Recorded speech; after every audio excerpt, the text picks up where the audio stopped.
Welcome to my channel.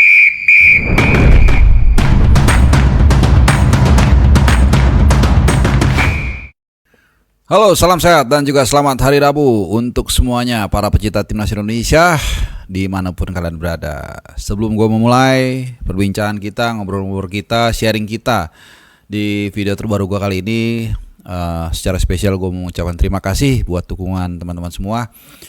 100 ribu lebih subscriber CBH, tapi doesn't matter jumlahnya, yang penting bagaimana engagement kita semua untuk bisa mendukung tim nasional Indonesia dengan segala perbedaannya. Nah, kita tinggalkan sejenak masalah-masalah yang kontroversi. Saatnya kita untuk mulai melihat ke depan. Ada 64 hari tersisa untuk kita menuju pertandingan pertama tahun 2025. Kita semua sudah nggak sabar menunggu menghadapi Australia di Sydney Football Stadium, yang tentunya ini akan menjadi pertandingan pertama bagi timnas Indonesia di bawah kepemimpinan Patrick Kluivert dan kawan-kawan. Banyak ulasan-ulasan, banyak juga analisa-analisa, baik yang natural maupun juga yang tidak natural, baik yang resmi maupun juga yang di warung kopi, yang tentunya ini menjadi dinamika yang sangat menarik. Ya, mungkin belum pernah ada dalam sejarah Republik ini berdiri begitu serunya transisi kepelatihan. Mungkin ini juga pertama kalinya ada pelatih dipecat, bikin konferensi pers, dan yang datang begitu luar biasa banyak. Dan ketika ditunjuk pun pelatih baru yang datang juga sampai konon hampir 200 di Hotel Mulia. Gue sudah berbicara di berbagai platform untuk melihat persiapan kita yang akan tidak lama lagi. Dan banyak juga gue yakin kalian nonton di mana-mana, ada yang positif, ada juga yang mengadu atau pro dan kontra untuk menarik viewer atau engagement. Ya silakan saja selama itu tidak melanggar aturan, kan gitu ya. Nah, video gue kali ini kenapa gue bikin bridging seperti ini, supaya kalian juga bisa tahu nuansa dari video yang gue buat kali ini adalah untuk merangkum sebenarnya ya, mungkin juga yang belum gua ulas atau belum sering kalian dengar dalam beberapa hari ini. Jadi soal persiapan, soal waktunya ini memang relatif ya. 2 bulan ini dibilang pendek juga enggak, dibilang lama juga enggak, karena bagaimanapun juga Patrick Kluivert kan memulai ini dari nol lah, boleh dibilang seperti itu ya. Tim kepelatihannya pun paling enggak yang udah pasti 2 ya, Alex Pastoor dan juga Danny Lanzet ini juga boleh dikatakan zero experience ya soal sepak bola. Jangankan Indonesia, jangankan Asia ya, kebalik ya, jangankan Indonesia ya, Asia aja mungkin dia no idea sama sekali ya. Bahkan kalau kita sering nonton atau konten-konten YouTube tuh mereka nggak tahu ya Indonesia di mana. Artinya tantangannya cukup besar, meskipun gue yakin segala sesuatu sudah dipersiapkan. Kemudian juga kemarin juga Patrick Kluivert sudah datang ke ke Stadion Madia untuk menyapa persiapan tim nasional Indonesia Under 20 untuk Piala Asia nanti, dan di sana dia bersama dengan Jens Raven ya. Jadi sudah mulai safari lah begitu ya, dan dijadwalkan kalau memang sesuai hari ini tanggal 15 hari Rabu itu Patrick Kluivert akan kembali ke Belanda ya, tentunya untuk memulai kerja juga. Dan seperti yang gue bilang, backbone dari tim nasional kita kan pemain diaspora, pemain keturunan Belanda lah, yang mainly mereka main di Eropa, mulai dari Nathan, mulai dari Justin Hapner sampai dengan Kevin Dix yang main di Copenhagen, dan juga Jaitses main di Venezia, itu semua bermukim di Eropa. Jadi wajar kalau kemudian dia langsung terbang ke sana. Sementara kalau kita berkaca dari pemain lokal yang main di Liga 1, mungkin yang inti hanya Rizky Ridho. Ya, karena Marcelino Ferdinand kan main di Oxford United. Jadi wajar dia akan ke sana, dan seperti yang disampaikan juga di konferensi pers, dibilang I'll be back in few weeks, dan kemungkinan besar itu akan terjadi di awal Februari. Nah, seperti yang gue bilang tadi, banyak menyisakan PR, banyak menyisakan tugas terkait dengan adaptasi persiapan ini. Ya, banyak sekali aspeknya. Mungkin kita bicara dari susunan kepelatihan dulu. Ya, seperti yang kalian sudah dengar, itu kemarin gue jujur nggak tahu ya. Ini karena di era sekarang ini ya semua saling saling tuduh begitu ya ketika keluar daftar kepelatihan tim nasional kita di luar dari Alex Pastor, Patrick Kluivert dan juga Denny Lanzat. Itu gue nggak tahu kenapa ya, gue mungkin salah ya, tapi ngelihat susunannya sih agak aneh, agak absurd ya. Kita bedah beberapa lah, misalnya contoh asisten timnas yang dianggap lokal yaitu Irfan Bahdim dan Rafael Maitimo. Gue nggak mau sampai ke substantif dulu, tapi lebih kepada profilnya dulu deh. Agak aneh sebenarnya ya, karena kalau kita lihat sebagai with all due respect ya, sebagai pemain Irfan Bahdim, terutama Irfan Bahdim ya, kalau Rafael Maitimo nggak terlalu lah. Itu pemain yang bagus ya, 2010 adalah salah satu tonggak awal juga sebenarnya program pemain naturalisasi. Saat itu ada dia, Kim Jeffrey, kemudian Eloko. Tapi yang nama yang di tengah-tengah, Kim Jeffrey memang kurang bersinar. Ini iparnya Irfan Bahdim. Tapi sebagai pelatih, gua nggak melihat dia cukup baik ya untuk saat ini ya, untuk menjadi asistennya Patrick Kluivert di tengah kompetisi yang sangat ketat, yang sangat bergengsi dan tertinggi sepanjang sejarah kita di kualifikasi Piala Dunia menghadapi Australia. Sekali lagi ini belum, with due respect ya, ini belum, mungkin sekarang belum, nggak tahu gue, kalau mungkin 7 tahun lagi atau 5 tahun lagi setelah dia mungkin mengambil lisensi D, C, kemudian B gitu. Jadi ngelatih itu seperti bahwa ini sekedar informasi ya teman-teman ya, biar nggak terjerumuskan dengan informasi yang sesat.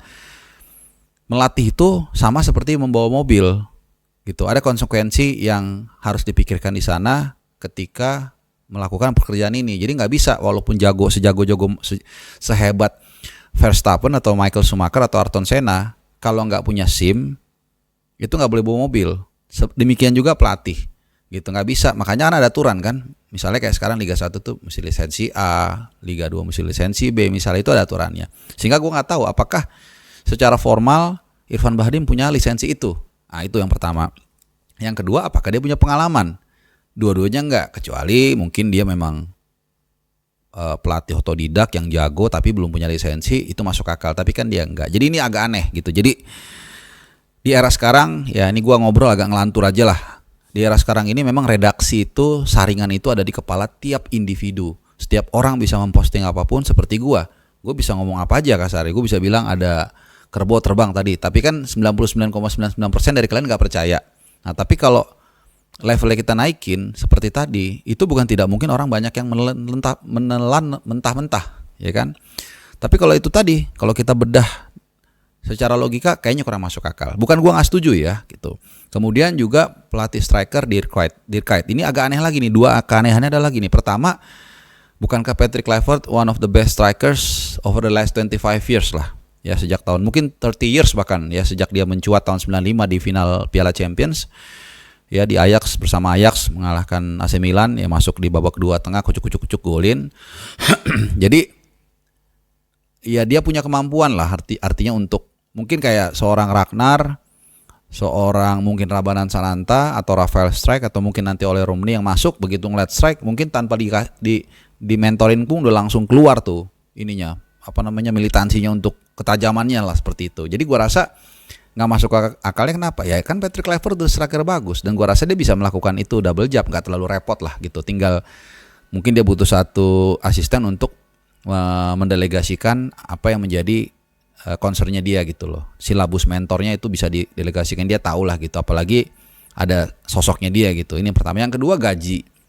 Dirk Kuyt 3 malah sebenarnya dia lagi ngajar lagi ngelatih Beerschot ya, gue nggak tahu bacanya seperti apa, di Liga Belgia, di Pro League, itu liga tertinggi.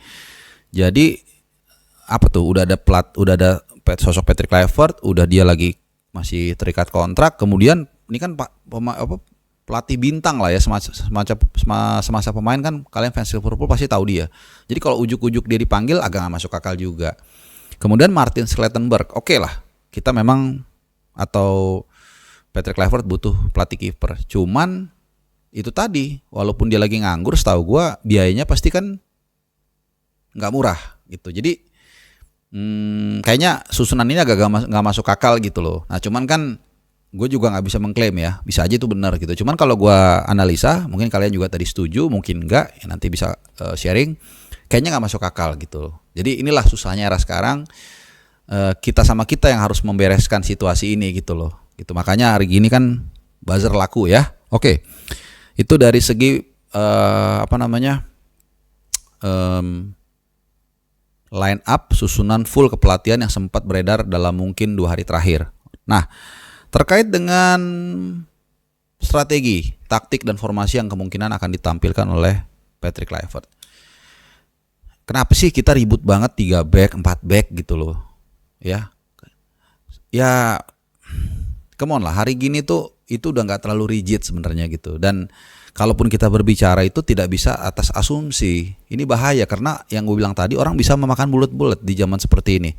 Kayak gue misalnya, gue mengatakan pasti pakai 7 back gitu. Nah ini bisa aja ada orang yang langsung percaya walaupun nggak semua gitu. Jadi harus hati-hati juga. Kenapa?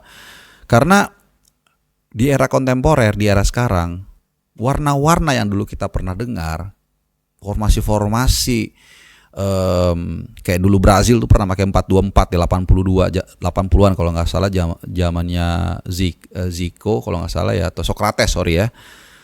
Terus kemudian era Rinus Michel dengan total footballnya, dengan real total football ya. Kemudian juga Catenaccio dengan BP Bergominya tahun 82. Ini gue juga pernah bertemu beliau tahun 2016 sebagai jurnalis ya di Prancis di Piala Eropa ya, di Euro. Kemudian juga Tiki Taka tahun 2010 kurang lebih yang diusung Spanyol ya, dan juga Barcelona. Itu boleh dibilang udah tinggal kenangan lah. Udah tinggal histori begitu ya. Ya mungkin masih ada cuman udah nggak murni. Pada akhirnya kalau kita lihat ke permainan era sekarang itu lebih mengedepankan kekompakan dalam bertahan maupun menyerang. Ya, dan ini mengandung konsekuensi yang sangat besar. Jadi sama-sama bertahan, bukan sama-sama bertahan, dimulai pertahanan itu dari high pressing atau gegen pressing lah gitu, dari depan kan langsung di pressing gitu loh, supaya lawan melakukan kesalahan dan kemudian bola bisa berpindah ke tim kita gitu. Kemudian juga build up serangan. Ini kan juga era-era mungkin 5-10 tahun terakhir ya, yang selalu gagal diusung oleh MU dengan membawa Onana.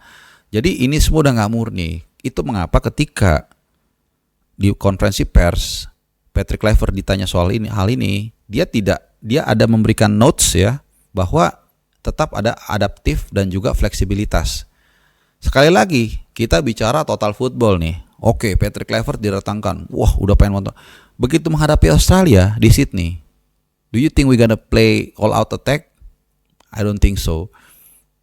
Patrick Kluivert nggak sebodoh itu untuk bermain secara terbuka untuk menjadi santapan dari para pemain Australia. Bukan kita inferior, tapi itu fakta.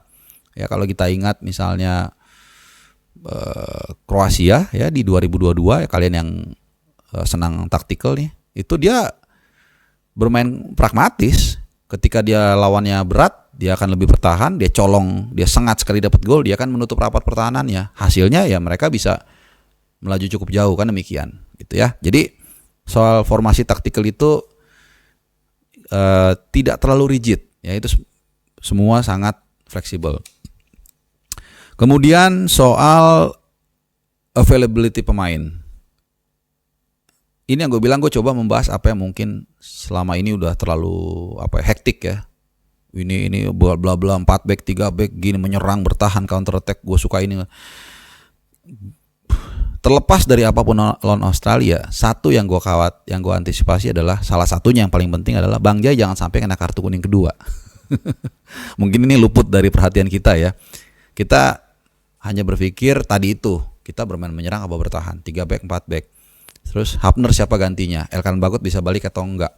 Ragnar Oratmangun nggak main, siapa gantinya? Tapi kita lupa, nggak tahu kenapa gue sangat respect dan mengidolakan dan mengagumi dari Bang Jai. 3-4 kali kalau nggak salah gue ketemu. Pertama kali gue melihat dia secara dekat itu di Jeddah ya. Kebetulan gue satu-satunya katakanlah media yang hadir di sana dari Indonesia. Sosoknya sangat ramah. Ya ini kan gestur tubuh kan nggak bisa bohong. Lu boleh aja bilang saya senang dengan Anda, saya hormat, tapi lu bisa merasakan apakah itu tulus atau enggak. Dia sangat tulus. Begitu masuk, gua sempat minta foto sebentar, agak sedikit kurang bagus lah kameranya kan. Kalian kan ini kan apa namanya? Sering komplain ya dengan gambar kualitas ini kan karena pakai Oppo jadul nih, Oppo murahan. Nah, karena gua mungkin agak kurang bagus nih. Ya, jadi diulang dia sabar banget, baik. Kemudian juga ya kita semua tahu public speakingnya oke, dia juga bisa banyak bahasa, Italia juga udah lancar, bla bla bla, pokoknya oke lah. Dan juga performa dia, kontribusinya sangat luar biasa. As a kapten juga, gue berpikir kalau sampai dia kena kartu kuning di pertandingan lawan Australia dan absen lawan Bahrain, dan kemudian kita tidak mendapatkan hasil maksimal di Sydney, waduh bahaya banget nih. Bukan kita berharap ya, kan kita mengantisipasi justru. Gue lebih baik ya kita kalah lawan Australia, tapi kita lawan Bahrain ada Bang Jai, dengan harapan kita bisa dapat 3 poin daripada kita seri nih lawan Australia ya, tapi kita nggak ada Bang Jai, berantakan belakang kita. Karena selama ini harus diakui salah satu warisan dari Sintayong yang bagus dan patut dipertahankan, dan itu diakui oleh Patrick Kluivert, adalah pertahanan. Kan gitu. Nah, kalau kemudian kita melangkah ke depan berupaya untuk membenahi lini depan tapi belakangnya kemudian bocor, nah ini sama aja kan. Nah, itu maksud gua. Jadi nggak apa-apa deh gua kalah sama Australia, yang penting Bang Jai bisa main nih supaya lawan Bahrain kita nyaman di lini belakangnya, baru nanti kita berbicara lini depan. Nah, kalau gitu kita sedikit ke lini depan atau tengah dulu deh. Ini juga udah berkali-kali. Kalau ini repetitif, gue mengatakan. Kalian lihat, salah satu orang mungkin banyak yang luput ya. Walaupun kalau kalian yang rutin nonton gue, baik yang di sini maupun yang waktu gue on air di beberapa TV, itu gue menekankan bahwa ada satu yang nggak pernah dibahas orang. Yang ini kebetulan juga sharing dengan seorang teman yang gue harus berikan kredit ya, dengan dia yang sangat Belanda banget. Dia ingat, bilang, Riz, lu lihat deh. Tahun 2014 itu tukang jagalnya itu Nigel de Jong gitu.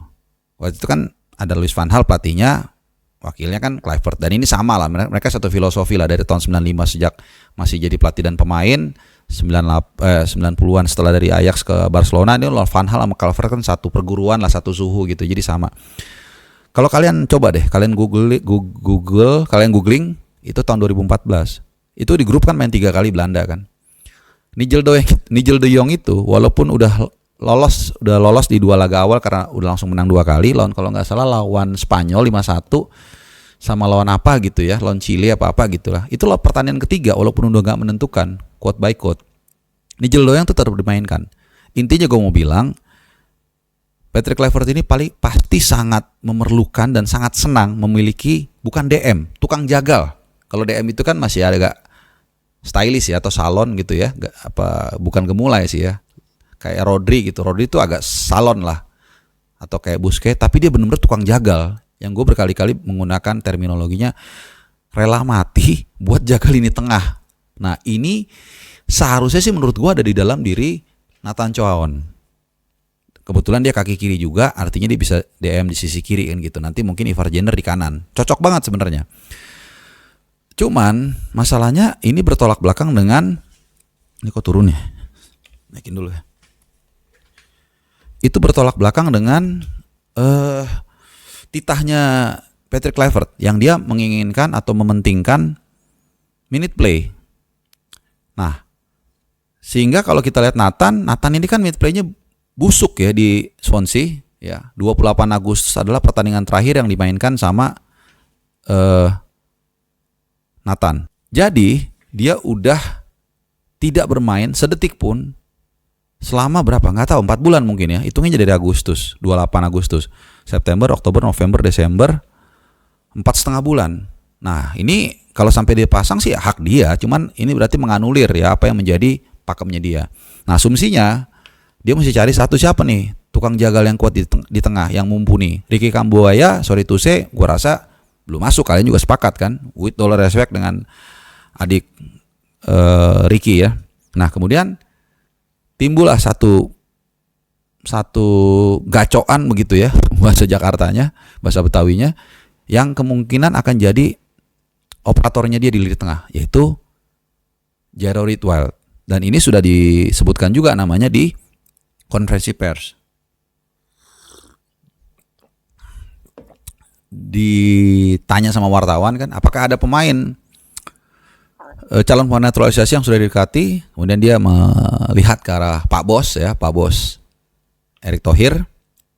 Dan Erick Thohir gue sih jujur nggak ada di situ, jadi tapi kalau dari gesturnya tuh ya udah bilang aja deh. Dia bilang lah keluarlah nama Jairo. Oh ini akhirnya semakin menguatkan tesis gue atau hipotesa gue apa ya, berarti emang si Jarwo kuat ini emang bakal dijadikan sebagai Nigel de Jong-nya tim nasional kita lawan Australia. Kendalanya atau tantangannya cuma satu, dia belum pernah bermain bersama sama sekali dengan tim nasional kita dan harus memikul area yang sangat vital di lini tengah. Nah ini sekali lagi analisa kita yang ada di luar, yang kita nggak tahu nih, mungkin nanti pelatih lebih paham situasinya dan dia akan memutuskan nanti. Nah tapi kan kita berbicara berdasarkan data dan fakta kan, bukan hanya asumsi. Nah itu. Kemudian yang terakhir, kalau mungkin mudah-mudahan kalian puas nih ya, gue bikin seperti ngobrol ngalor ngidul biasa aja lah biar santai. Yang terakhir adalah soal classic number 9. Ini semi repetitif. Gue udah mengatakan dalam beberapa kesempatan, di era sepak bola sekarang itu juga tidak memungkinkan untuk banyaknya lahir pemain nomor 9 atau striker bomber lah gitu ya. Sekarang paling hanya menyisakan siapa sih? Kalau di luar negeri kita bicara ada Lewandowski, paling itu pun usianya udah 35 kalau gua nggak salah. Mungkin Haaland yang masih usianya prime. Weghorst aja Belanda cuma punya Weghorst yang mumpuni kan. Kemudian di Inggris mungkin agak sedikit banyak ya, ada Harry Kane, ada Watkins. Tapi itu pun kemampuannya ya hanya Harry Kane yang paling top kan. Mungkin sama gua nggak tahu ya, mungkin sama Dominic Calvert-Lewin kali kalau mau dimasukin ya. Anyway nggak terlalu banyak lagi lah. Jadi pilihannya hanya dua kalau kita bicara soal goal getter. Memaksimalkan yang ada, ya artinya lu mainkan lah misalnya Tom Hayes sebagai deliver ball. Kalau Ragnar kan nggak bisa main karena akumulasi kartu. Mungkin juga siapa lagi? Marcelino Ferdinand, ya kemudian mungkin Ole Romney sebagai false nine. Atau lu benar-benar mau maksa enggak? Gue pengen ada pemain yang nomor 9. Secara postur sebenarnya ada dua, Ramadan Sananta dan Jens Raven. Itu memenuhi, tapi maaf ya, Ramadan Sananta menurut gue sangat kurang. Kemudian kalau Jens Raven, nah ini gue agak nggak tahu ya, mungkin ini sangat subjektif ya. Kita kan boleh berpendapat ya. Kalian nanti coba, gue pengen lihat. Bisa aja secara gambling dia dibawa.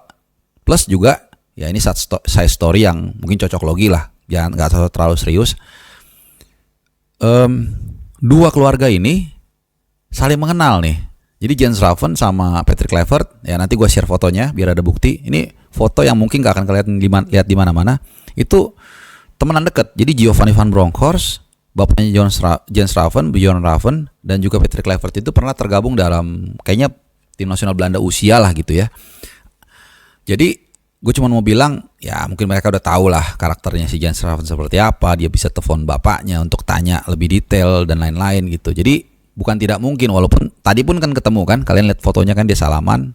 Ya bayangkan ya seorang Jens Raven, bapaknya main sama pelatihnya dia saat ini kan gitu ya, atau calon pelatihnya lah kalau emang dia dipanggil. Jadi mudah-mudahan ini bisa membantu mengenali lah paling enggak Patrick Kluivert terhadap sosok seorang Jens Raven.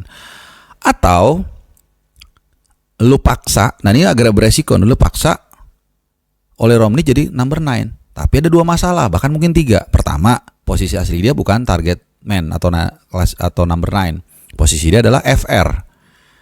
Dan walaupun FR-nya masuk ke dalam, di awal musim dia bagus nih mainnya nih. Waktu lawan Venezia kalau kalian ingat di pramusim di awal-awal agak lumayan, tapi lama-lama dia kegeser posisinya sama kalau nggak salah Rodriguez atau siapa lah di Utrecht. Dan akhirnya dia pindah ke Oxford, sampai sekarang pun belum main. Yang kedua, dia belum sekalipun bermain bersama dengan para pemain timnas. Nah ini kan perlu adaptasi kan, dan ini menjadi tantangan kita selama ini. Pemain bagus lah masuk lah, si Tom Hai, Ragnar, Jaitses, kemudian Mes Hilgers, terakhir Kevin Dix, tapi belum pernah main bersama. Nah ini kan juga menjadi tantangan tersendiri. Jadi tapi ini yang selalu gue bilang ya, ada 20-30% yang kita nggak tahu situasinya di ruang ganti pemain itu seperti apa, yang ini akhirnya mungkin membuat kita akan kaget nanti kalau line up yang diturunkan itu ada 1-2 yang sangat jauh dari apa yang kita perkirakan. Cuman seperti juga yang sempat gue berbicara dengan beberapa teman yang pecinta bola lah, gue nggak usah bilang pengamat lah, kita semua sama. Ada mungkin 7 pemain yang gua rasa sih nggak akan berubah ya. Dan gua rasa kalian hampir 99% akan sepakat. Martin Paes. Pasti kalian sepakat, mungkin 100% kalau ini ya. Nggak mungkin kalian bilang tiba-tiba kayaknya bang bagusan Teja Pakualam gitu kan, nggak mungkin ya. Walaupun Teja juga bagus. Kemudian di kiri Calvin Verdong, gue yakin juga kalian setuju. 99,99%. Gue selalu memberikan sedikit standar deviasi lah. Bang Jai, ini gue rasa mendekati 100% juga. Kalian setuju. Kemudian Ivar Jenner, mungkin 95% kalian setuju. Tom Hai, kemungkinan kalian setuju 97%. Sayang Raklar nggak main ya karena akumulasi, jadi nggak bisa kita masukin. Justin Upner juga nggak bisa. Gue lupa lagi tadi, Mads Hilgers ya. Kalau masalahnya selesai ya, masalah yang gue nggak bisa bilang di sini 6. Kemudian Kevin Dix atau Sandy Walsh ya. Jadi sekitar 7 lah ya, 7 atau 8. Nah sisanya ya bisa Marcelino Ferdinand, bisa Ole Romney, bisa siapa aja. Ini tergantung nanti situasi terakhir. Tapi ini juga masih bisa berubah. Kenapa? Tergantung nanti kebugaran, tergantung juga kondisi pemainnya. Kenapa? Karena Mads Hilgers sampai detik ini setahu gue masih dalam kondisi cedera. Belum main kemarin. Dia di hari Minggu ya. Sorry gue nggak bisa bikin rapor tebrot karena satu dan lain. Dan good newsnya sebelum gue tutup podcast gue, ini info Super A1 yang mungkin gak akan ada di mana-mana. Justin Hubner is back. Dia sudah kembali dari cedera gegar otak ringan, sudah latihan. Kemudian cuman dia lagi bingung. Nah ini dia nih, ya lagi bingung. Kenapa? Karena dia udah dengar bahwa Patrick Kluivert akan mempertimbangkan dengan amat sangat soal minute play. Sementara Justin Hubner di Wolverhampton nggak stabil, nggak reguler ya, dan sempat ada possibility dia akan dipinjamkan atau pindah ke Eredivisie karena kemungkinan akan dapat minute play ya. Hanya masalahnya kalau ke Eredivisie gajinya kecil. Nah ini yang gak gue sayangkan. Kalau gue bilang sih umur segitu mendingan dia utamakan minute play aja gitu, karena toh dia juga kalau bicara uang kan udah banyak tuh, dari kompensasi dia bela timnas, kemudian dari iklan dan lain-lain. Tapi itulah, biarlah itu keputusan dia. Yang pasti apa yang dikatakan Patrick Kluivert soal minute play ini pun menurut gua sangat wajar ya. Kenapa? Karena orang mungkin akan mengatakan contoh Justin Hubner, contoh Nathan, ya bahkan Pratama Arhan pun di klub minute play-nya sangat minim, kalau nggak mau dibilang nggak ada sama sekali. Tapi ternyata di timnas bisa perform. Let's say Justin Hubner deh, sama mungkin Nathan. Bahkan Sandy Walsh juga sama kan, minute play sangat rendah. Nah itu agak susah dilakukan oleh Patrick Kluivert. Kenapa? Karena oke lah dia dikasih tahu ini bagus loh trik. Walaupun dia nggak main reguler di timnas bagus. Iya, tapi kan itu informasi mentah. Ya, tetap aja pelatih butuh lihat langsung, butuh ngerasain. Sementara kalau Sintayong, kenapa dia berani memainkan Hubner walaupun di klub nggak reguler, atau memainkan Sandy Walsh walaupun di klub nggak reguler? Karena dia sudah beberapa kali bertemu, sudah beberapa kali bersinggungan selama mungkin beberapa tahun terakhir. Jadi dia udah tahu karakternya, udah tahu kemampuannya, udah tahu moodnya dan lain-lain, udah tahu luar dalam lah. Jadi dia berani. Nah sementara Patrick Kluivert kan yang gue bilang tadi, hanya diberikan masukan data mentah, dilihat jam menit mainnya sekian, tapi di klub enggak. Ya udah dia nggak bisa jadikan patokan, kecuali tadi pokoknya gue lihat lu main di klub, lu punya peluang besar, dan itu fair menurut gue ya. Oke, lumayan ngalor ngidul teman-teman semua. Mudah-mudahan itu merangkum semua analisa-analisa, informasi-informasi yang kalian dengar di podcast-podcast berbagai podcast bola dalam mungkin 2-3 hari terakhir, terutama pasca penunjukan Patrick Kluivert sebagai pelatih baru tim nasional kita bersama jajarannya. Nanti dia akan kembali sekitar awal Februari rencananya bersama dengan Alex Pastur. Alright teman-teman semua, cukup lama ya kali ini. Mudah-mudahan kalian puas, mudah-mudahan juga soundnya aman ya. Kalau sampai nggak aman ini gue ngulang, capek banget karena dari awal nih nggak ada berhenti sama sekali. Masih kalau diulang udah beda lagi feelnya. Dan teman-teman sekali lagi terima kasih buat kalian yang selalu dukung tim nasional, buat yang selalu dukung channel ini dan memberikan suasana positif untuk menyambut pertandingan Indonesia menghadapi Australia 64 hari dari sekarang. Terima kasih sudah menyimak, selamat beraktivitas dan bye-bye.